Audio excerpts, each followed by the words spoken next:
Now, this thing is visually coming together because all the exterior components are more or less put together. But as we know, there's nothing holding this thing together. It's kind of just stuff floating out in space.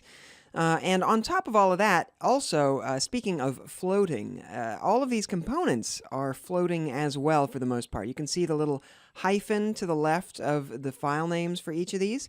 That's telling me that these are floating. That means if I grab this housing and drag it, it's just going to allow me to freely move that. Now that seems really convenient, except something that will really commonly happen is you click on something and you drag it just a little bit by accident, and you don't realize that you did it, and then everything is kind of off kilter. So first of all, if this were off kilter and I needed to fix it, the quickest way to do that would be to create a mate, and then I would clear that out. Let's go and grab that top housing. Let's grab its origin, and then grab the origin of my assembly, and that's going to snap those two things together, and they will stay that way. And now you'll notice that there is no little hyphen to the left of this. It's just it just says the file name. That means that this thing is fully constrained. It's fully defined in space, and it can't be moved.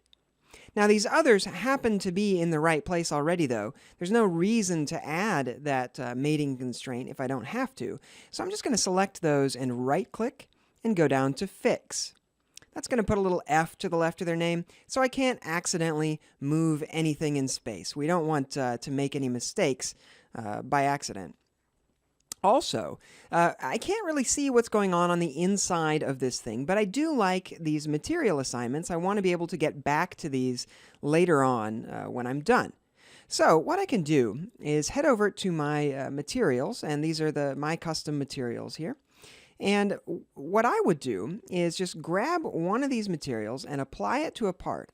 But instead of applying it to the part itself so that the part file becomes green, instead I'm going to apply it to the part file within the context of this assembly. And what that will mean is that if I right-click this and open it in a new window, it's still Chrome.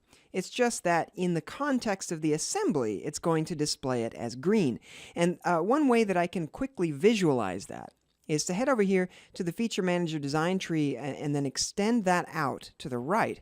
And you'll see down here in the Appearances area, there are actually two different appearances. The one on the top is the one that is applied at the assembly level, hence the one that we're seeing, and the one on the bottom is the one applied within the part. We can always click that and we can remove appearance, and it'll remove the assembly appearance and bring us straight back to the one defined in the part.